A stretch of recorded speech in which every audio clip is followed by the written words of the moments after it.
Hello friends, देखिए आज हम बीएड सेकेंड ईयर जो कोर्स 8 है नॉलेज एंड कैरिकुलम, उसका एक क्वेश्चन है कि ज्ञान के वर्गीकरण की क्या आवश्यकता है, किस आधार पर इसे वर्गीकृत कर सकते हैं। परिचय में देखेंगे ज्ञान की विविध स्वरूप समाज में प्रचलित है, मतलब विभिन्न प्रकार का स्वरूप जो है समाज में प्रचलित है, जिनको विविध नामों से जाना जाता है, जैसे कि चिकित्सा के क्षेत्र में चिकित्सीय ज्ञान, भौतिकी के क्षेत्र में भौतिक का ज्ञान, दर्शन के क्षेत्र में दार्शनिक ज्ञान, गृह विज्ञान के क्षेत्र में गृह विज्ञान का ज्ञान, राजनीतिक ज्ञान, नैतिकता का ज्ञान एवं आदर्शवादी ज्ञान आदि। इन सभी प्रकार के ज्ञान का उद्देश्य है, मतलब जो पर्पस है कि मानव का मतलब सर्वांगीण विकास करना होता है, मतलब चारों तरफ से विकास हो।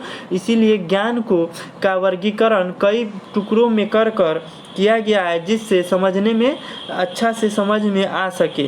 देखिए इसमें कह रहा है कि शिक्षा का उद्देश्य भी यही होता है, मतलब शिक्षा का मतलब भी यही होता है कि बालक का कोई क्षेत्र विकास से वंचित न रहे, मतलब उसे न चूके। पढ़ने पढ़ाने की प्रक्रिया और उपभोक्ताओं को उनकी आवश्यकता अनुसार सूचना उपलब्ध कराने के लिए ज्ञान का वर्गीकरण किया जाता है, मतलब उसका वर्गीकरण किया जाता है। बाधा रहित अधिगम के लिए जो मतलब बाधा रहित सीखने के लिए ज्ञान को क्रमबद्ध रूप से व्यवस्थित करना अति महत्वपूर्ण या आवश्यक होता है।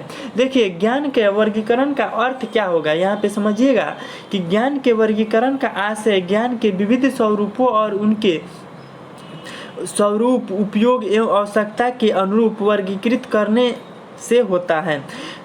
प्रायः आधुनिक अवस्था में ज्ञान के वर्गीकरण को विविध रूपों में प्रस्तुत किया जाता है। उदाहरण के लिए विज्ञान की विविध शाखाएं विज्ञान संबंधित ज्ञान को प्रस्तुत करती है, जैसे विज्ञान के क्षेत्र में भौतिक विज्ञान का ज्ञान, रसायन विज्ञान का ज्ञान एवं जीव विज्ञान का ज्ञान आदि। ये सभी विज्ञान के मतलब साइंस के रूप में जाने जाते हैं। इस प्रकार गृह विज्ञान एवं कृषि विज्ञान का क्षेत्र जो है पृथक हो जाता है, अलग हो जाता है। मतलब सामाजिक अध्ययन में अर्थशास्त्र, राजनीतिक विज्ञान, समाजशास्त्र, इतिहास एवं भूगोल को सम्मिलित किया जाता है। ये सभी विषय पृथक रूप से अपने अस्तित्व रखते हैं, परंतु एक साथ मिलकर सामाजिक अध्ययन नामक विषय के रूप में जाने जाते हैं। देखिए यहाँ पे हम समझेंगे ज्ञान का वर्गीकरण। ज्ञान का वर्गीकरण दो प्रकार के से होता है, एक विज्ञान के क्षेत्र में, एक और सामाजिक अध्ययन के क्षेत्र में। विज्ञान के क्षेत्र में देखिए भौतिक का ज्ञान, रसायन का ज्ञान, जीव विज्ञान का ज्ञान होता है। देखिए सामाजिक अध्ययन के क्षेत्र में अर्थशास्त्र, राजनीतिक विज्ञान, समाजशास्त्र, इतिहास, भूगोल।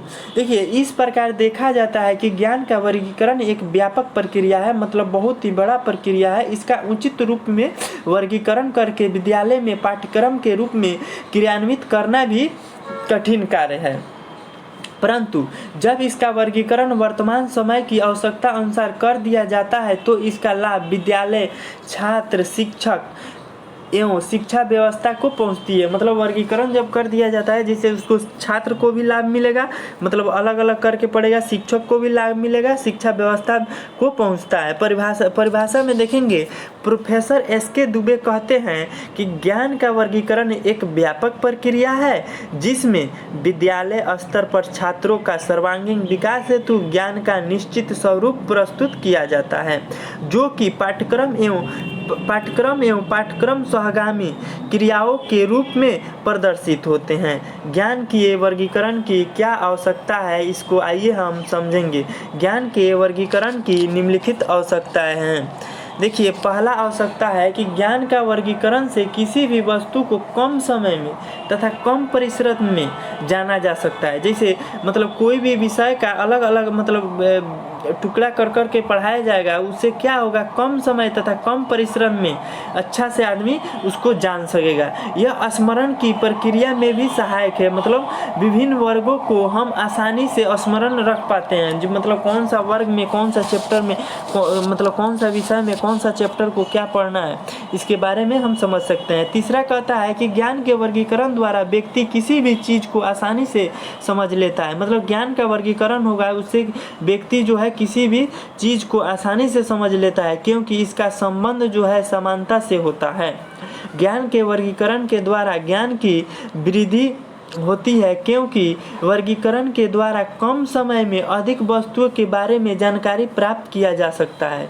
5वां नंबर है ज्ञान के वर्गीकरण से मानसिक जिज्ञासा, जो हमारी मानसिक जिज्ञासा है उसके संतुष्ट किया जिज्ञासा की भी संतुष्टि होती है। बालकों के सर्वांगीण विकास मतलब चौमुखी विकास के लिए ज्ञान का वर्गीकरण क्या है, अति आवश्यक है। बालक के लिए अति आवश्यक है ज्ञान का वर्गीकरण करना। सूचनाओं का सर्वोत्तम विभाजन के लिए मतलब सूचना का सर्वोत्तम विभाजन मतलब उससे हो आधुनिक शिक्षा व्यवस्था में उपयोगी मतलब आज के मॉडर्न शिक्षा व्यवस्था में इम्पोर्टेंट है, उसका बहुत ही महत्वपूर्ण मतलब उपयोग हो रहा है। प्रभावी अधिगम के लिए देखिए ज्ञान के वर्गीकरण के आधार, ज्ञान के वर्गीकरण के कौन कौन से आधार है यहाँ पे समझेंगे। ज्ञान का वर्गीकरण ज्ञान की भांति एक व्यापक एवं जटिल प्रक्रिया है।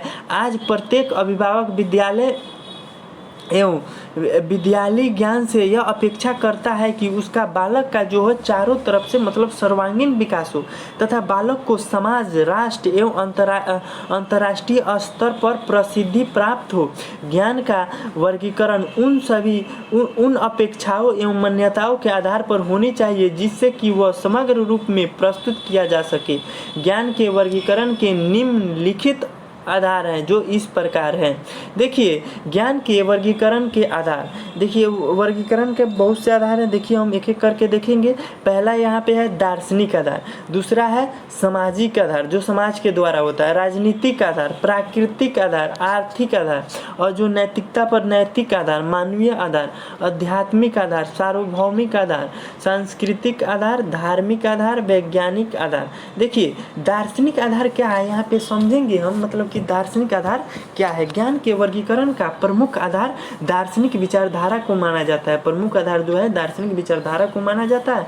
दार्शनिक विचारधारा का अस्तित्व समाज में हो या न हो, परंतु ज्ञान के विकास में, संगठन में इसकी महत्वपूर्ण स्थान है। देखिए आज के समय में मतलब वर्तमान में एक छात्र अध्यापक को आदर्शवादी, प्राकृतिकवाद एवं प्रयोजनवादी विचारधाराओं का ज्ञान प्राप्त किया जाता है। इसका उपयोग करके छात्र अध्यापक द्वारा छात्रों का सर्वांगीण विकास का मार्ग प्रशस्त किया जाता है। देखिए हम 2 नंबर में समझेंगे कि सामाजिक आधार क्या है। भारतीय समाज में मतलब भारतीय समाज में प्रत्येक अभिभावक मतलब प्रत्येक गार्जियन को अपने बालक को सामाजिक कुशलता प्रदान करने के लिए विद्यालय में भेजते हैं।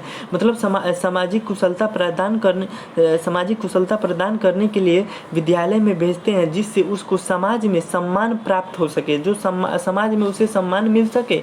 अतः विद्यालय में पाठ्यक्रम का स्वरूप एवं विषयों का वर्गीकरण सामाजिक नियम एवं परंपराओं के अनुरूप होनी चाहिए।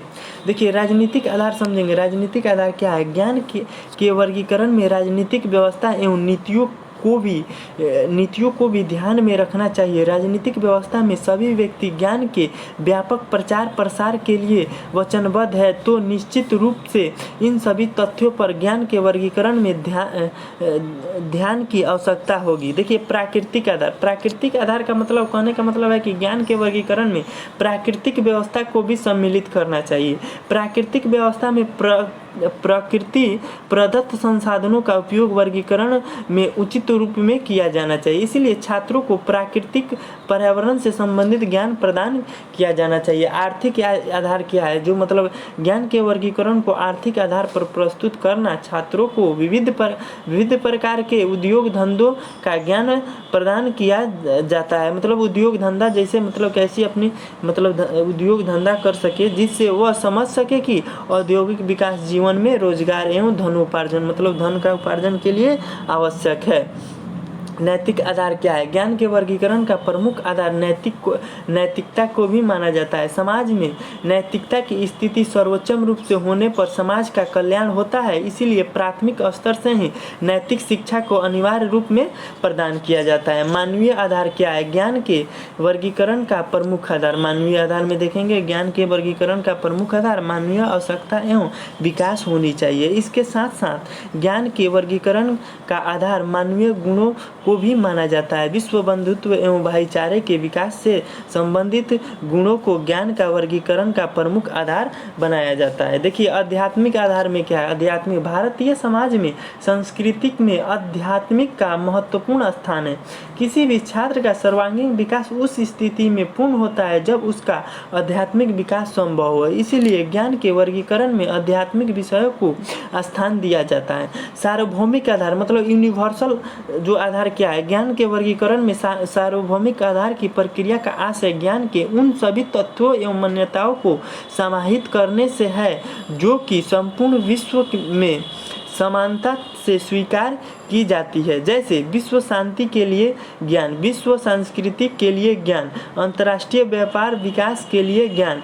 देखिए 10 नंबर है सांस्कृतिक आधार। मतलब हमारा सांस्कृतिक आधार क्या है, सांस्कृतिक आधार का आशय ज्ञान के वर्गीकरण में उन सभी तथ्यों को ध्यान में रखने से है जो कि राष्ट्रीय एवं अंतर्राष्ट्रीय संस्कृति से संबंध रखते हैं। जैसे बाल केंद्रित शिक्षा व्यवस्था, विद्यालय संस्कृति, विद्यालय की जो संस्कृति है, विद्यालय की जलवायु के वैश्विक व्यवहार, वैश्विक स्तर पर विचार विमर्श आदि। धार्मिक आधार क्या है, ज्ञान के वर्गीकरण का आधार धर्म भी होना चाहिए। प्राचीन काल में मतलब पहले के समय में शिक्षा धर्म की सहगामिनी थी, लेकिन वर्तमान समय में आज के समय में धर्म के आधार पर भ्रष्टाचार व्यापक रूप से देखी जा रही है। अतः प्राथमिक स्तर से ही बालकों को ईमानदारी एवं कर्तव्य निष्ठा का ज्ञान प्रदान किया जाना चाहिए। वैज्ञानिक आधार क्या है, ज्ञान के वर्गीकरण में रूढ़िवादिता, अंधविश्वास एवं सामाजिक बुराइयों के पूर्ण समापन की व्यवस्था होनी चाहिए तथा स्वस्थ परंपराओं एवं वैज्ञानिक तथ्यों का समावेश होना चाहिए। देखिए यहीं पे समाप्त होता है। Thank you.